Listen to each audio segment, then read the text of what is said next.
Over to you, Mo. Good morning, good afternoon, good evening. I'm Mo Blaker, the chair of the Global Action Against Mass Atrocity Crime, a prevention platform, and I'm extremely pleased to welcome you all to this webinar, The Rohingya Crisis in Myanmar, a genocide incited on Facebook.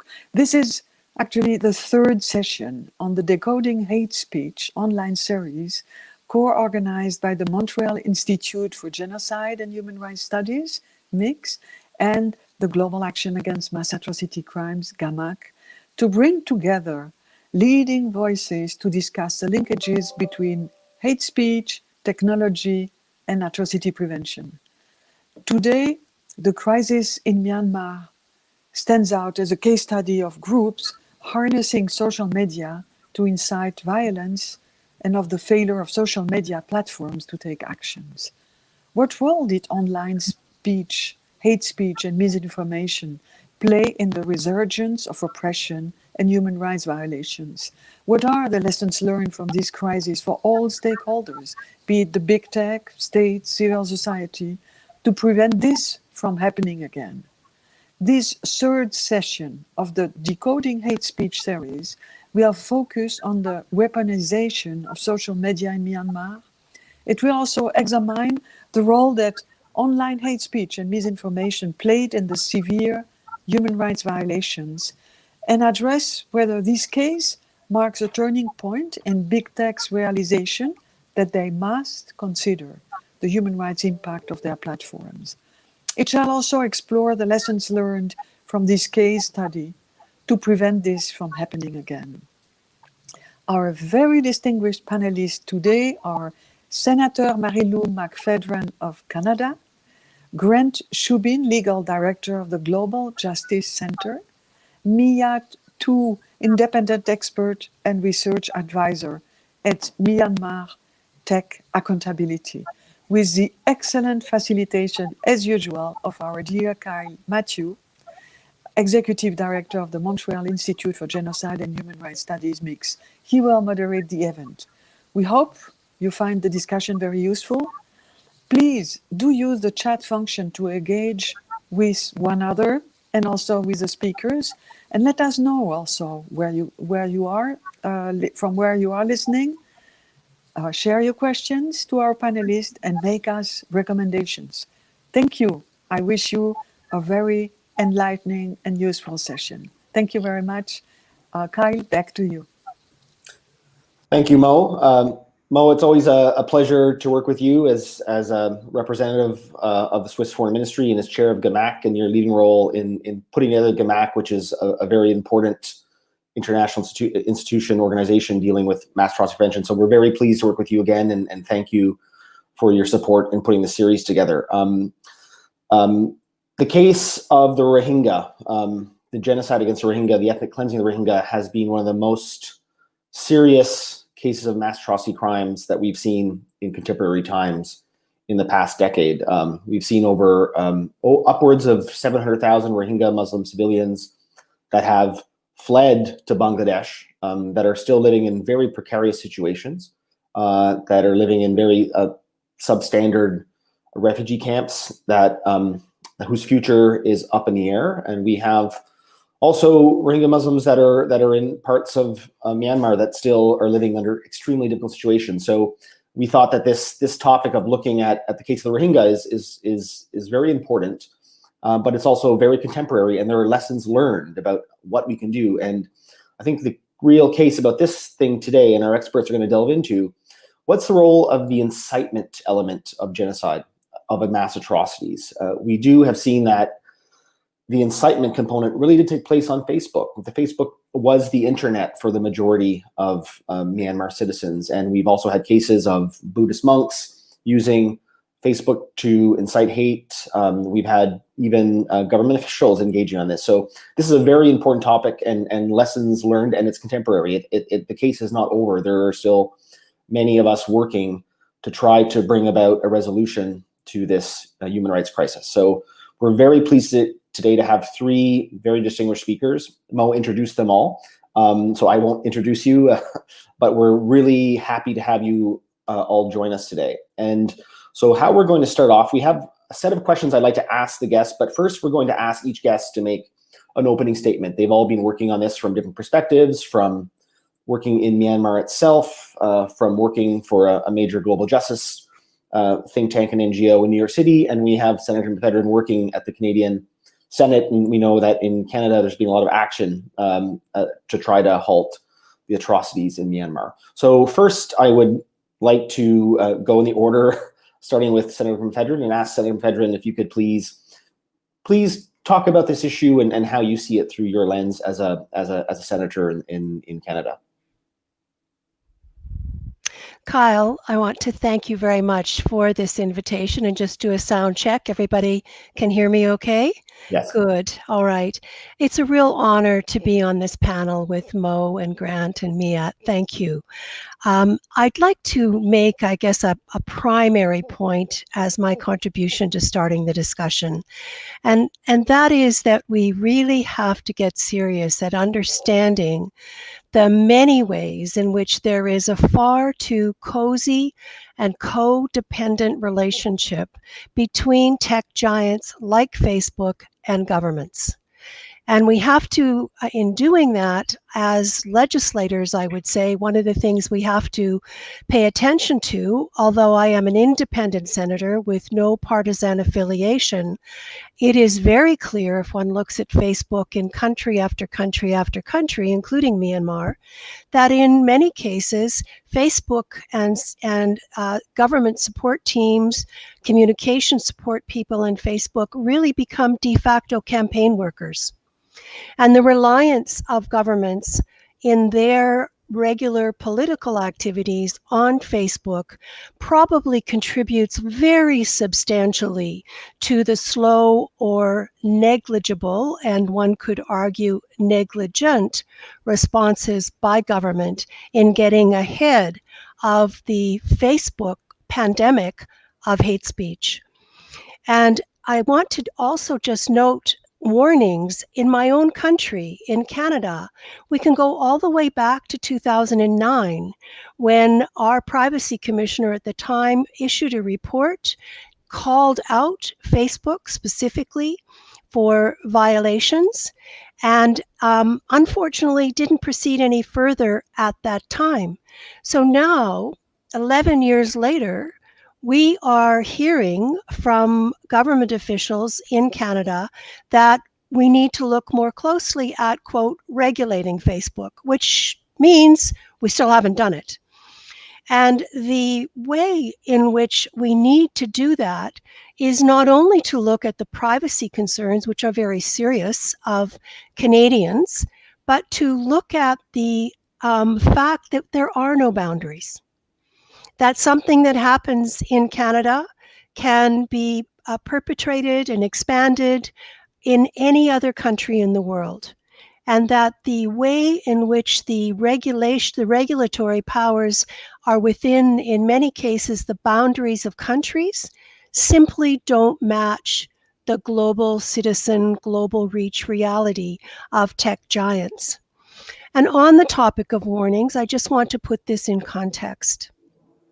We heard in 2014 and again in 2015 from the UN High Commissioner for Human Rights, Zeid al-Hussein, that the UN Special Rapporteur at the time, Yang Hee Lee, had gone on an official visit to Myanmar and was actively insulted with sexist remarks, undermining the fact that she was there on an official visit, which means she couldn't have been there without the agreement of the government of Myanmar. And that this kind of warning to the UN Human Rights Council eventually led in 2017-18 to the UN Independent Investigative Fact-Finding Mission, which reported back that there were definite indications that Facebook was being used actively to perpetrate hate speech, and some of which had genocidal intent. But we also know that from speeches and remarks posted on Facebook, that the Tatmadaw commander-in-chief said very explicitly that the so-called attacks, and there were certainly some, that generated the massive response, including sexualized violence, burnings, horrible, horrible crimes against humanity, were a massive backlash that in no way matched what was done on behalf of the Rohingya. And yet we have the chief commander posting that what happened was unfinished job of dealing with the Bengali problem. No consequences for that.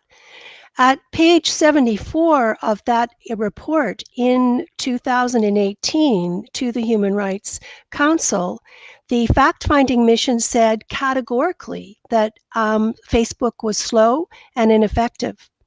Now we know that the fact-finding mission gave way to the independent investigative mechanism that is still headed by Nicholas Koumjian. And in his reports, it started in the fall of 2019, he noted that this time the mechanism has no end date. And he also reminded the council that just previous in that year, that the special tribunal for the Khmer Rouge genocide in Cambodia had convicted for genocide a number of the commanders of the Khmer Rouge. And so to his point, there is no end date, there will be watching, there will be accountability. But that was really addressed to officials in Myanmar who can be brought to account through our existing international legal system. None of that applies to the tech giants. None of that applies to Facebook. And so governments, legislators, we have a particular conundrum here, and it has to start with acknowledging and taking responsibility for the cozy relationship that is probably one of the major factors that is leading to the fact that we have basically done nothing that's effective. Thank you. Thank you, Senator McPhedran, for a pretty detailed analysis of the problems that democracies are facing in trying to regulate these giant tech platforms. And you also highlighted the transnational element of it, in which whatever happens in one country doesn't stay in the other. And you gave examples where the UN is citing the use of Facebook as a tool for incitement to violence and of perhaps genocidal intent. So I think this is fascinating, and we have to grapple onto that. But before we go into more detail, I would like now to ask Grant Shubin to take the floor and provide some introductory statements. Thank you, Kyle. And it's also sound check, making sure everyone can hear me. Yeah. Great. Thank you. Thank you to Kyle, and thank you to MIGS and GAMAC for hosting this incredibly timely event. It's really an honor to be able to talk about it with my esteemed co-panelists. And I want to talk about the ways that in which Facebook posts played a role in the gender-based persecution that occurred in Myanmar. And specifically, I'd like to shed light on how Facebook posts integrated misogyny and sexism in a way that provided the foundation for certain types of attacks against the Rohingya. And to start to do that, it's important to understand the broader narrative that those posts created that led to the othering and dehumanization of the Rohingya. Because one thing we know from other mass atrocities is that massive scale violence occurs when the othering of a group makes the leap from being merely rhetorical to being physical. And of course, the starting place of this type of extreme othering is a focus on identity, which was very much a feature of the Facebook posts leading up to the atrocities against the Rohingya. By and large, those posts showed an obsessive fixation on identity.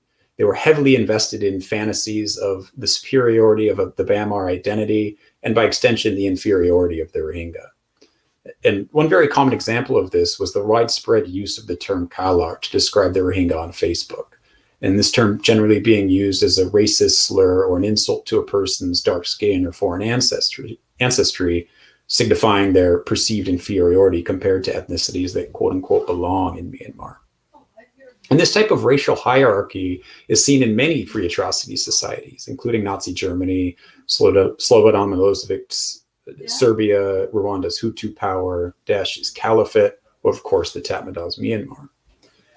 And in Myanmar, like these other situations, this hierarchy of identities led to calls for the inferior group to be destroyed in order to save the superior group from being overtaken.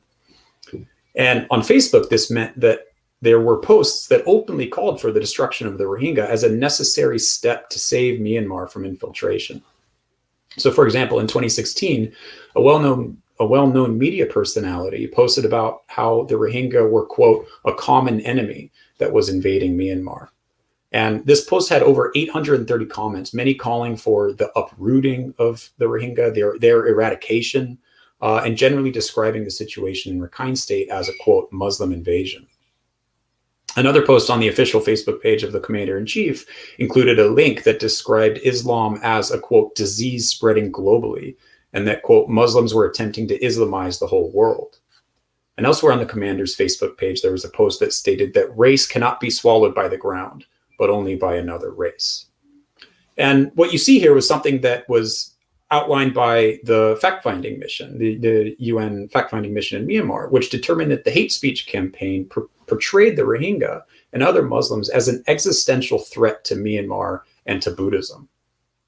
And this theme of an existential threat was propped up by several narratives, including narratives that played into long-standing anti-Muslim prejudices and stereotypes. One such stereotype was about Rohingya reproduction. A central feature to the Facebook posts about a Rohingya invasion centered on descriptions of population growth among the Rohingya. And these quotes described alleged uncontrollable birth rates among the Rohingya, or that the Rohingya, quote, bred like rabbits, or that they had extremely large families. And this preoccupation with Rohingya reproduction shows how bigotries on Facebook were laced with patriarchal assumptions about reproduction. And it is here where we can see how Facebook posts and their extremely gendered narratives of Rohingya reproduction seeded the specific forms of violence that were ultimately meted out against Rohingya women and girls. And so, in other words, by defining Rohingya as an enemy that threatened to overpopulate Myanmar, the prevailing hate speech on Facebook provided a framework that made sexual and gender-based violence attacks against the Rohingya a consequence of the problem as that hate speech defined it. Which is to say that the obsession on Rohingya reproduction led to a situation where certain types of violence was expressive of the mission that the Myanmar military saw itself completing. Indeed, the massive scale violence and barbarity of the violence carried out against Rohingya women and girls reflected the misogyny of this hate speech, which itself was built upon deeply ingrained and pre-existing bigotries. In the so-called clearance operations, Myanmar's military targeted women and girls of reproductive age because of their collective and their socially constructed responsibility for Rohingya reproduction. And not only were these women targeted, but they were targeted in a way that responded directly to the gendered implications of an obsession on Rohingya fertility. Specifically, the Myanmar FFM described widespread and systematic selection of women and girls of reproductive age for rape, attacks on pregnant women and babies, mutilation of their reproductive organs, physical branding of their bodies by bite marks on their cheeks, necks, or other parts of their body, or so severely injuring these women and girls that they would be unable to have sexual intercourse or unable to have children. And these gendered attacks stand at a crossroads of hatred directed towards the group and misogyny. And when committed against women and girls, these attacks were crimes, again against the Rohingya, but they were also crimes against these individuals on the basis of their sex. And of course, sexual and gender-based violence is by no means unique to the Myanmar situation. And there are lots of examples of misogynistic hate speech fueling gender-based attacks. But what is unique about Myanmar was that much of this gendered hate speech for the first time happened on social media. But what does this all mean? How can this be useful to Facebook or other social media companies that are trying to prevent atrocities in the future? And more than anything, I think it means that a full and gendered understanding of the hate speech precursors to mass atrocities can shed light on what meaningful preventative measures are. And obviously, these measures need to kick in before there's a serious risk of mass atrocities, which requires education on the dangers of identity-based politics or fixations on matters of identity in general. And it also requires being alert to the devaluation and dehumanization of groups in society that are vulnerable to marginalization. And when it comes to women and girls, it demands identifying and eroding the pre-existing structures that tolerate gender-based violence and more generally gender equality. Because if pre-existing structures of patriarchy and gender domination can contribute to massive scale violence in the way that we have seen in Myanmar, then social media companies must at the very least understand and avoid amplifying posts that promote treatment of human beings as objects and support and incite gender-based violence. Thank you. Thank you, Grant, for that detailed analysis of the role of misogyny and identity and how it occurred online and how it led to offline violence. I think it's, and particularly about some of the things you mentioned about attacks and marking and mutilating. We're seeing that in a lot of the scholarly work, and we know some Canadians working on this issue. So that's very important. And I hope later we can have a discussion also among others about what were some of the problems about Facebook. They didn't have enough Burmese content moderators reading, or that their artificial intelligence or algorithms couldn't detect a lot of the memes and the videos and the cartoons inciting hate, not just words, but other aspects of Facebook's platform that clearly didn't work. So I think that's fascinating, and thank you. And now I would like to turn to Myat Thu. You're in Myanmar, you're working with a lot of Myanmar activists and tech people. So Myat Thu, the floor is yours, and I think you also want to try to share a screen, so we're gonna hope that we can make that happen. Yeah. So let me try to share my screen. Share screen.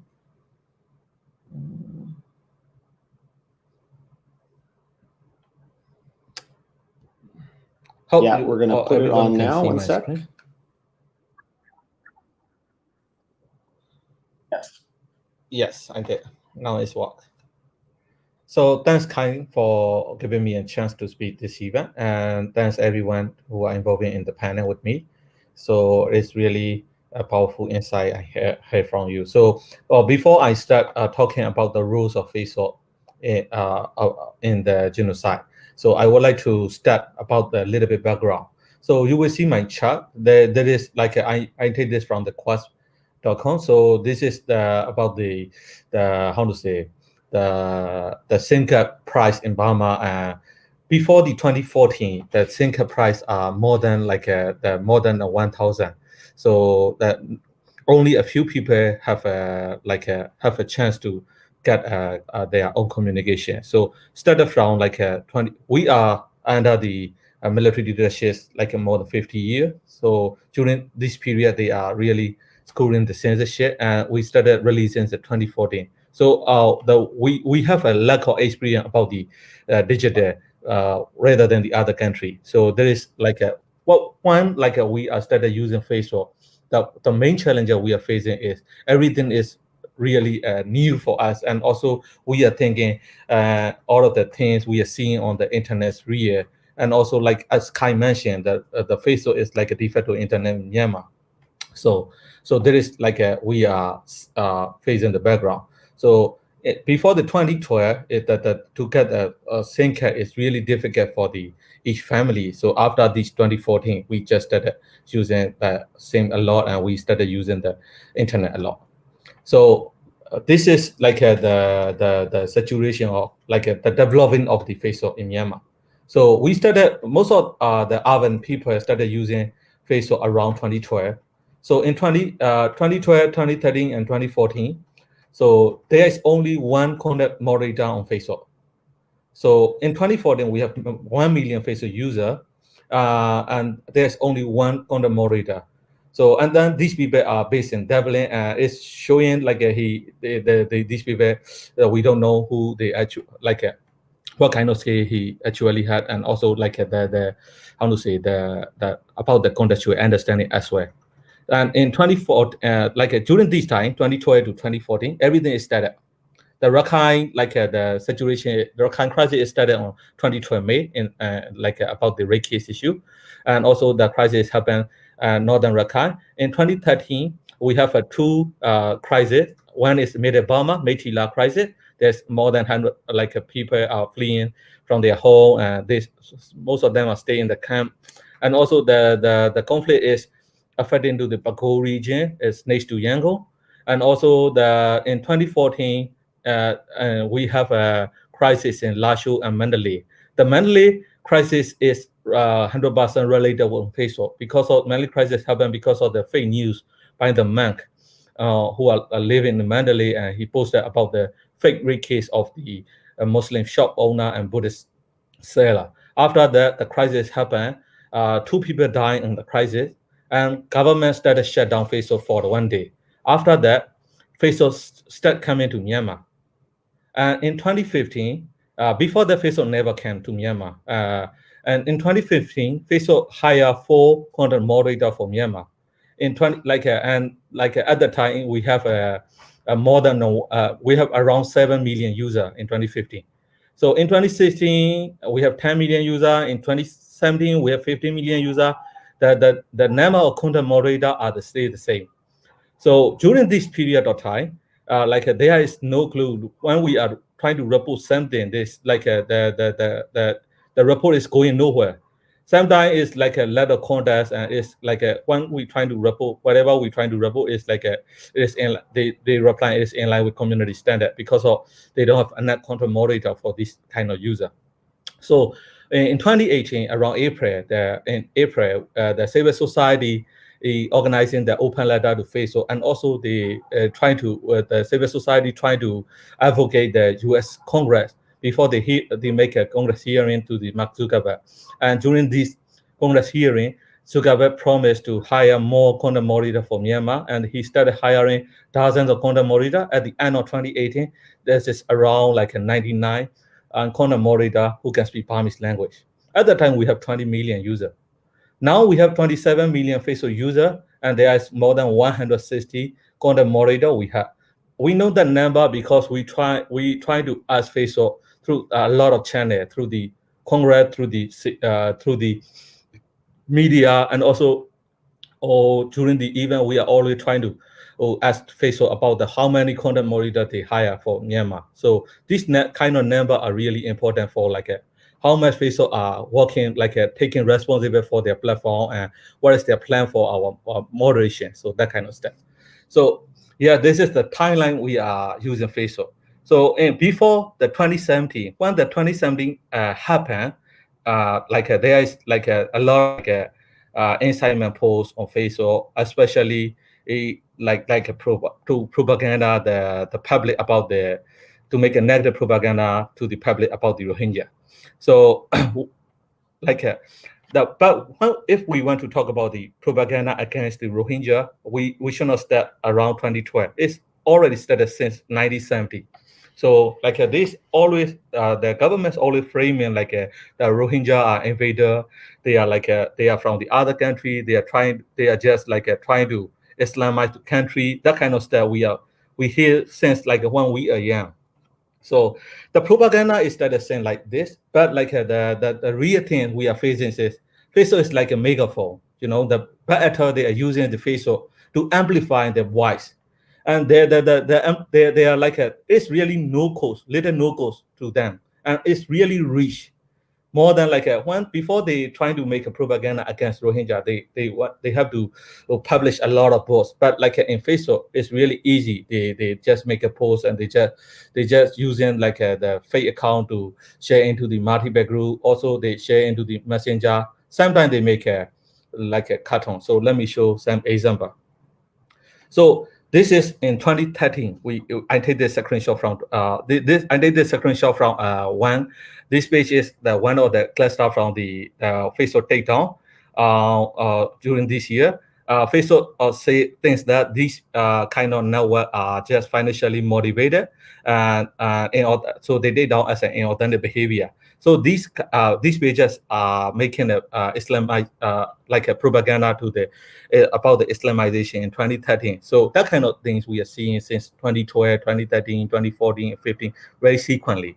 Now most of them got taken down by Facebook. So this is like October 2016. When like the first attacks happening, so these pages are also part of the network, and also at the time they are making like they're trying to incite the violence. We can stop. We need to do a clearing operation. If we don't do this, the Rakhine people like get in trouble under the Islamization. So in like this is in the 2017, in 2016, the first attack. So after that, the kind of Islamization propaganda are still continue. And also in August 2017, when the crisis happening, they try to manipulate the public. They said like we are under the terrorist attack. All of the government are also on the same page with the military. So the green light is on. We can do whatever we want to protect our country. That kind of scenario they are planning. And also, in 2017, they are not just stopping with the Rohingya. At the same time, they try also do the same thing into the Myanmar Muslims who are living in the Rangoon, Panellists, and other. So this is the post. I take this from the same network, and they said like here is a list of dangerous mosques in Yangon, and they try to incite the public to make an attack into these mosques. So that kind of things happened during that time, and at that time we don't have a net called the Moderator and other, but like it is already violated on the Facebook policy, but there's no clue to take down at that time. So not just using that kind of like a normal incitement, they are also promoting the hate speech cartoon and the other or with the app as well. So I take this screenshot personally. Take this screenshot around like September. So they are posting like the illegal Bengali are coming, and then this is showing the activists. The activists are don't face and activists are run. When the man and patriot are coming, so the activists and others they trying to get them get the man. So he trying to frame like that kind of way. But according to the Facebook policy, they are not allowed that kind of content. But like a lack of enforcement, they allow that kind of content into their platform. So, and also right now, the Facebook are really getting more improved than the past 2 years. Now they have 160 content moderator, and they also do a lot of good job during this election time. They are actively like when someone trying to escalate, they trying to enforce, but that's not enough. They really need to improve their system as well. It's not just about like a policy. So because of like in here, they announced the removing coordinated inauthentic behavior on October 8. So inside this report, they are like talking about the military cluster who are coordinated working the coordinated inauthentic way. So these pages are from this report. So this like they try to show that these pages are from the military, but like let's like at the end of October. So I take this screenshot from Facebook. So the same pages are coming back with the sponsor, and the caption say to protest race and religion. So Facebook is no clue to stop that kind of things. The bad actor they can use they use like the weakness of the Facebook system, and they constantly coming back, and also they constantly propaganda whatever Facebook take down. So the things Facebook should do is to fix their system, not being manipulated or not being weaponized by bad actor. They definitely need to do that kind of step, not just a policy thing and not just a PR thing. So that kind of thing they have to do, and also they definitely need to continue working on investigation, because like in Myanmar, the hate speech is not coming from the individual; it's coming from like a very coordinated way. So the removing one post is not solving the problem. It's like the bad actor, they intentionally create that account and they constantly coming back, whatever Facebook take it down or not. They constantly coming back, and then like a Facebook just removing one post by one post and one post, and that the crisis happen. So that kind of stuff we are facing. Yeah, so I would like to share about that kind of stuff, and I'm happy to get your feedback and answer. Yeah, thank you. Thank you, Myat, for that detailed conversation. I think three things stood out for me in your comments. One is that you mentioned some of the propaganda or hate against the Rohingya didn't just start this decade. It has a longer history. And I think that's important to put that into context. But you also highlighted that Myanmar was a closed society for quite some time, and what we've seen with the sale of the SIM cards, you see an explosion of citizens being able to access outside information. And you also highlighted how Facebook went from 1 million to 27 million users with a very small amount of content moderators, which shows that the program. And I one last point before we go to the next questions. My colleagues and I, we did a report for Global Affairs Canada on online hate and artificial intelligence, and we found in Myanmar that a lot of Facebook's algorithms were deleting video evidence of atrocities against the Rohingya because their algorithms thought that they were inciting hate speech, but they were human rights activists getting digital information for eventual prosecution or to bring it to the International Court of Justice. So clearly there are some issues of platform governance around Facebook that we can take lessons from the Myanmar case, definitely. I would now, I have a few questions. I know there's questions from the audience, but I'm going to pose each of our panelists, starting with Senator McPhedran. Senator, in September, you wrote that you would be boycotting Facebook in solidarity with the global network of women's peace builders for allowing online hate that can lead to offline violence. You also gave an extensive list of Facebook's inactions in other countries. In your view, what can Canada and other states do specifically to push social media companies to regulate content of their platforms?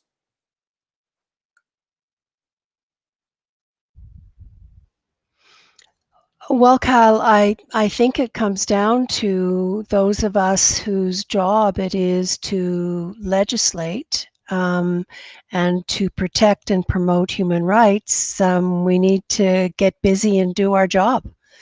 We're lacking a regulatory framework that seems to have any effectiveness whatsoever, even in a privileged democracy like Canada. And the ways in which we are, as a country, trying to address the genocide in Myanmar includes direct international development, extensive international development funding that is consistent with our feminist foreign policy. It includes a commitment for us to intervene in the International Court of Justice case that's ongoing, where the Gambia has challenged Myanmar under the Genocide Convention. There are a number of ways in which we have already taken action. Our government has taken action, and none of them at this point have actually really tackled the reality of tech giants and the way in which social media is entwined completely in our political system. And I think that it really does come down to that parliamentarians in Canada have to move this up the priority list. The last time, based on my search, and I stand to be corrected, but my search for statements by cabinet ministers in the Canadian government that something was going to be done goes all the way back to early 2019. And it's now November of 2020. So we've got a gap in terms of responsiveness, and we as parliamentarians need to move that up and close that gap. Senator McPhedran. I know that MIGS is willing to work with you to help push this agenda. We've worked with the All-Party Parliamentary Group for the Prevention of Genocide and put out a report on the role of technology in atrocity prevention, and there were some of these elements, and we really think it has to be put up to a higher level. So we really appreciate your comments. I would like to ask Grant now. Grant, the rise of the internet has led to new challenges in terms of hate speech and violent extremism, exacerbating the gender roles and gender power dynamics. How should national and international laws respond to these new problems, in particular in addressing masculinities to counter violent extremism? Sorry, masculinities of violent to counter violent extremism. Sure. I think that, the international framework in international human rights treaties, specifically looking at CEDAW, are pretty robust and sophisticated in articulating the ways in which national governments, national jurisdictions, local jurisdictions can begin to approach this issue. And I think that the way that CEDAW and other human rights bodies recommend that this happen is by affecting more generally gender equality. And by doing that both as a matter of policy, but also by integrating it into certain of a country's legal framework.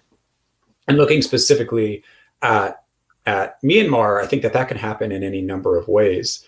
The most obvious of which is to update certain aspects of Myanmar's broader legal framework to reflect gender equality more holistically as it's understood in 2020. And specifically, that can be by passing a Prevention of Violence Against Women law, which has been in the parliament for some time. As it exists now, the Myanmar's criminal code goes back, I believe, to the mid 1800s. I can't remember the specific year, but it's a vestige of the colonial UK law, and it goes back to that. And many of the specific articles in that law read as if they come from the 1800s, specifically relating to certain crimes of sexual violence, and more generally speaking to gender roles that existed at the time. And it's time for national governments, specifically for Myanmar, to begin to shed those gender roles to reflect gender equality and an understanding of the equality of women and men and of people of diverse sexual orientations and gender identities as we understand it in 2020. And I think by doing this omnibus review of policy and specifically of legislation, you can begin to affect gender equality. And by affecting gender equality, you can then begin to erode the pressures put on people who are wont to subscribe to a violent extremist ideology. And you can begin to reduce those pressures on the society. Thank you. Kyle, could I jump in and just add an additional point to the very good points that Grant just raised? And again, I'm speaking more from a governmental perspective. If we don't significantly up our game country to country to country in sharing the kind of regulatory approaches that we need to bring in, then again, we're playing in silos. We're not responding to the practical reality that we live in a global world where a lot of those country boundaries and country laws just are not going to be effective enough. And the other point I wanted to make, building on Grant's point, and also what Myat brought to our discussion in his excellent presentation, is that there are many human rights activists in Myanmar. And some are in Myanmar, some have had to flee Myanmar, but those that are still in Myanmar and are not necessarily of a minority group are also very much at risk. And a number of our countries, certainly Canada, we are funding through our Feminist Foreign Policy International Development a number of Canadian NGOs and agencies that are working to support the promotion of human rights inside Myanmar to try and undo some of the hugely anti-democratic influences of, in particular, the military. And this is a whole area that I think we can look at more closely.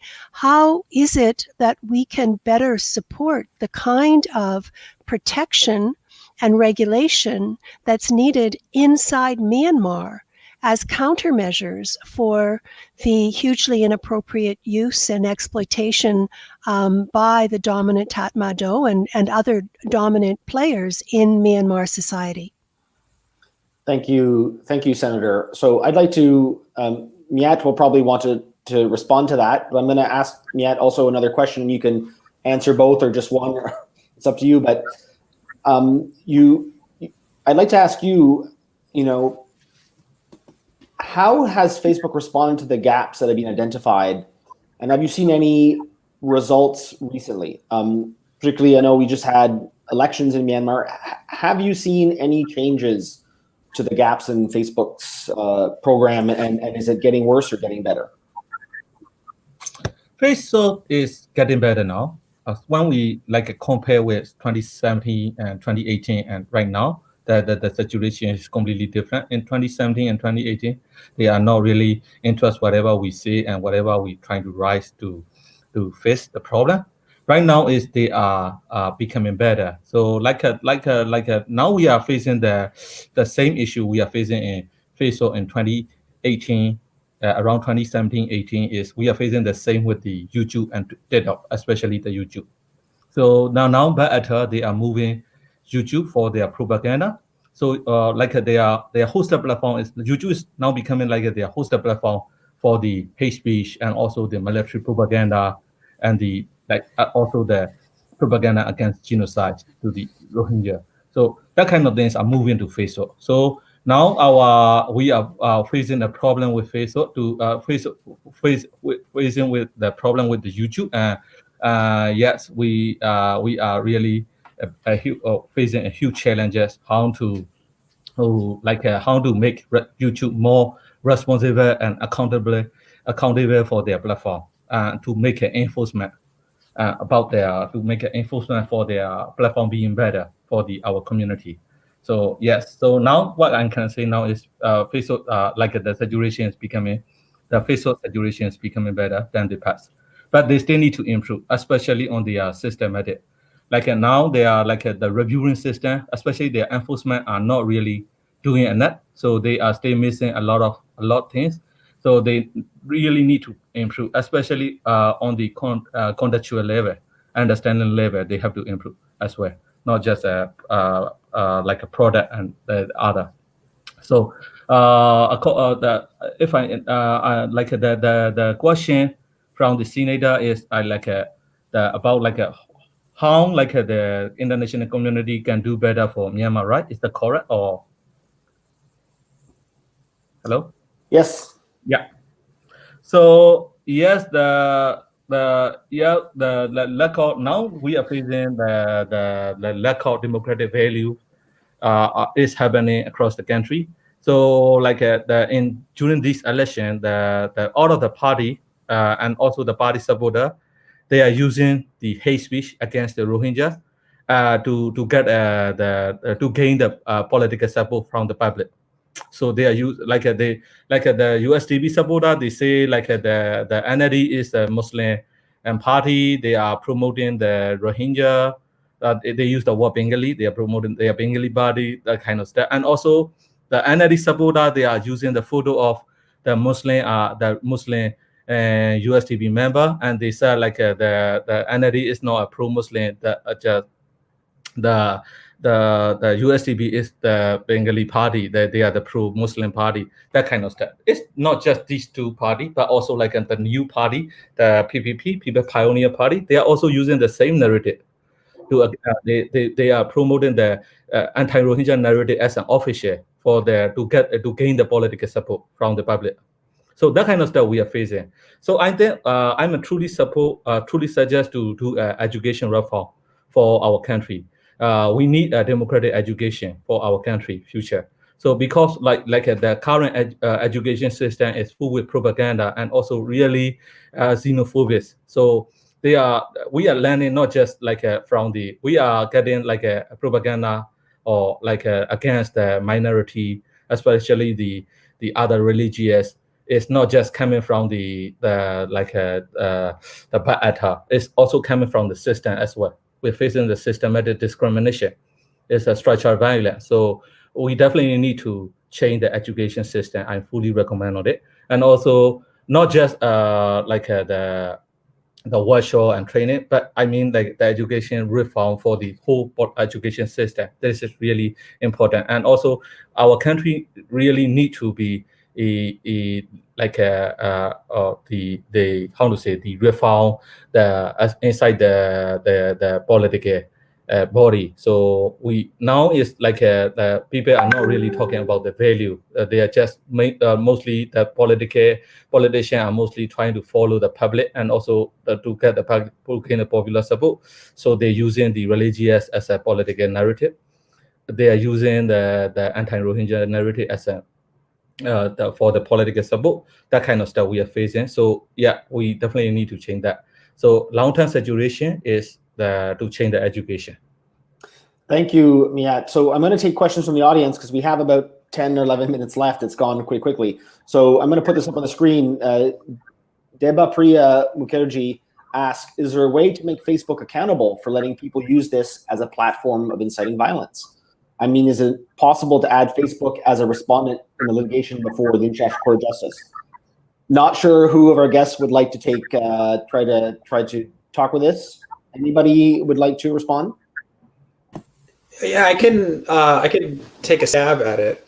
I mean, I think the first question is the $1 million question, really, and that's what is the relationship of national governments to law enforcement agencies to social media platforms, and specifically, where does the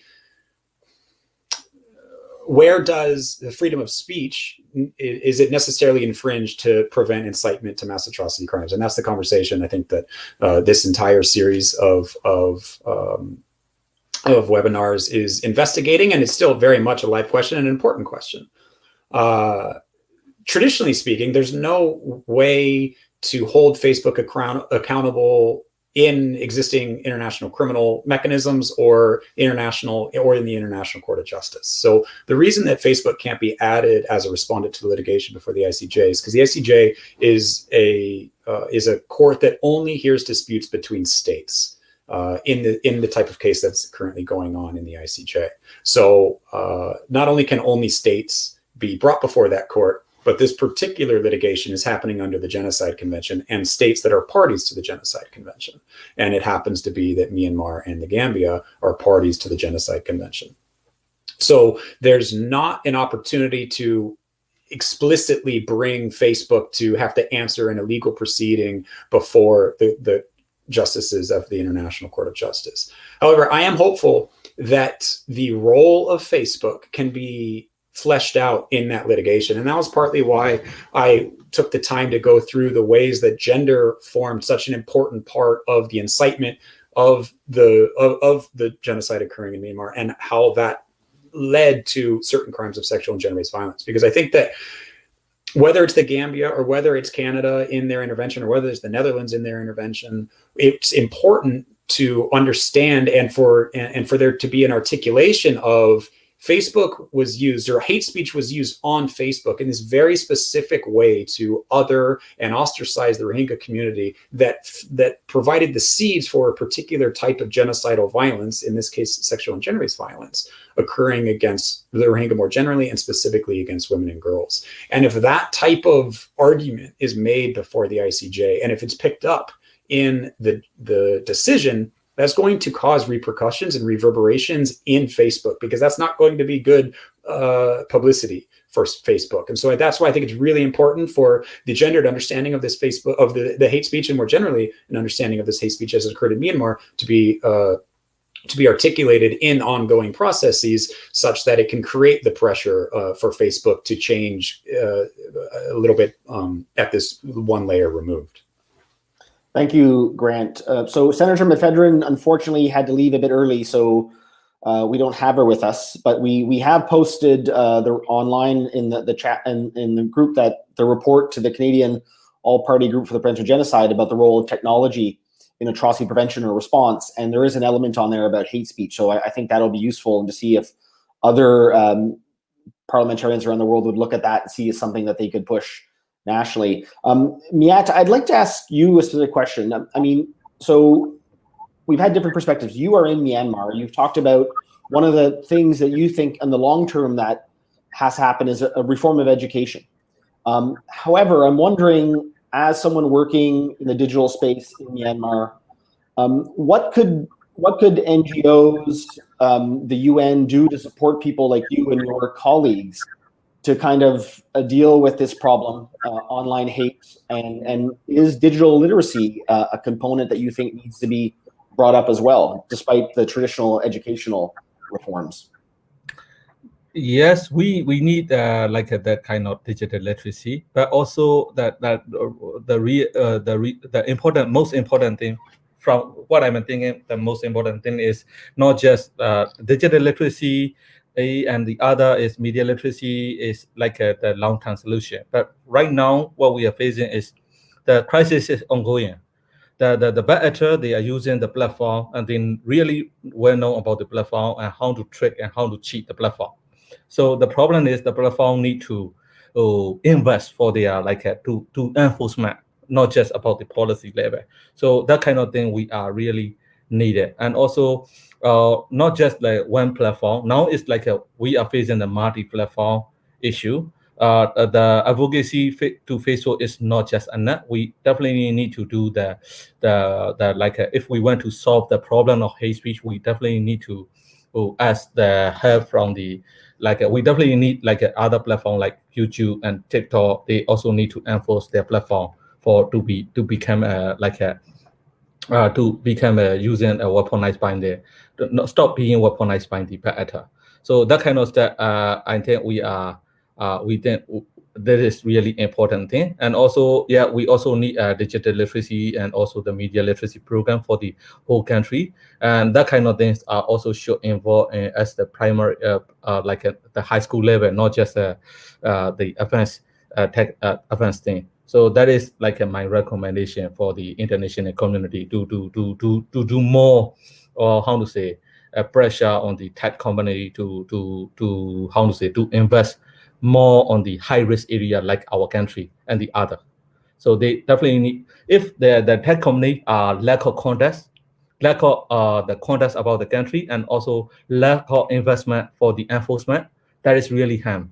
So the thing we facing in Facebook in 2017 is the same. Facebook never care about the country. So they didn't we are small amount of group, and also we are small amount of user, and we don't need the special treatment. But we are facing the ongoing genocide. So that kind of lack of investment are really harm to our community, and also we are facing the same on the YouTube, and they also need to change. So yeah, I think an international community need to how to say, as a tech company to take more responsibility for their platform, and also to do more on their enforcement, and especially investigation. Thank you, Myat. So we've almost come to the end, and we have Zulma Pateleta, who's in Colombia, who's going to join us and show a graphic design of some of the discussion. So I'm going to invite Zulma to come on in a minute. I would just maybe like to take this moment to thank Myat, to thank Grant, to thank Senator McPhedran for taking time to share your knowledge and your views on this. We're really, I think, on behalf of GAMAC and MIGS, just want to say thank you. We hope to collaborate. And I'd like to tell the audience that also an important development is that the United Nations, both the Office of the Special Advisor for the Prevention of Genocide and the High Commit and the Secretary General have issued a UN framework for hate speech. And there's a significant component on that that's also on the digital side. So I think there's a way for civil society organizations, governments to work with the UN in trying to operationalize this framework so that we'll see less of this hate online. That is increasingly the way of the future. So with that to do, I would like to ask Zulma, we're going to invite Zulma to the stream. And we're going to try to add Zulma now. She's with us. Zulma, the floor is yours. Yeah, thank you. Thank you, all of you. Thank you, Myat and Grant. And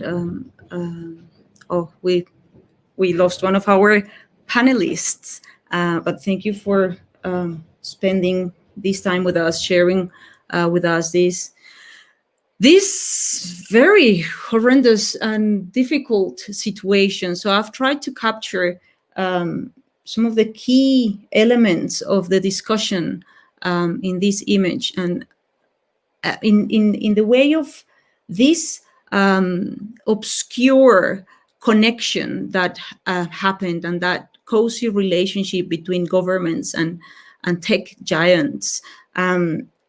Together, the other element that I heard very strongly was gender-based prosecution, how those two things kind of interact or crossed to create this horribly dramatic situation where sexual and gender-based attacks were justified.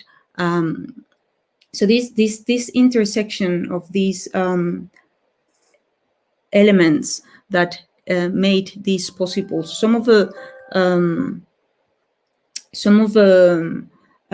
key components, the anti-Muslim stereotypes, the anti-Muslim propaganda, for that some of the examples were shared here that clearly demonstrated how all of these messages were freely shared and amplified. I guess that's kind of the key element of being amplified through the use of social media platforms, and the huge impact and in the way in which these clearly translated against women and girls and pregnant women, everything that caused and moved, I guess, from the screens to the physical world, having this huge impact on the Rohingya people. And perhaps there was an element there in the discussion of responsibility. Like one idea is like, because of this cozy relationship between governments and tech giants, it's been really hard to do something that has been really effective, because this has been going on for a long time, and kind of the actions that have been the measures so far from tech giants. Facebook was obviously mentioned, but as it was said, it's now moving from Facebook to YouTube to TikTok to all of the other social platforms, and kind of this idea of responsibility. How do you actually what is the legislation that applies to these tech giants? And then I was finishing here, or kind of continuing. This is obviously work in progress, but trying to also add some of the actions for what do we do about it, and some of those ideas had to do with education and a regulatory framework, and there were a couple more that I will add to the image. So I hope I've tried to keep it to the central points of the discussion, and I really hope this can serve us as a tool to highlight some of these really horrendous situations, and it can be a tool for continuing the conversation, summarizing some of these ideas, and making it visible and clear for others, towards more reflection and more action. So with this, I'll pass it back to Kyle. To you. Yes. Thank you, Zoma, for this. So everyone, once again, thank our speakers. It's a fascinating event, a fascinating subject, something that we have to get smarter minds and work together on. I think just to let you know that this is the third of a fourth session on hate speech that MIGS is doing with GMAC. We're going to organize one final one. I believe it's on December 8th. And we're going to have a bunch of GMAC partners talk about what practically can be done now and into the future. And this is all part of the series is to lead up to GMAC's major conference on hate speech that's set to take place in 2021 in The Hague. So this is a beginning of something. It's not just theoretical. It's leading to more collaboration with GMAC's partners and other like-minded states, tech companies, and so forth. So I just want to thank everyone. We're going to post Zoma's graphic online in a few days. We're going to post the video, so please share with your colleagues. And please get in touch with GAMAC and MIGS. I mean, GAMAC's working on these issues. MIGS, we've been working on the digital side and hate. So we would love to continue this conversation long after this event and collaborate. So thank you very much.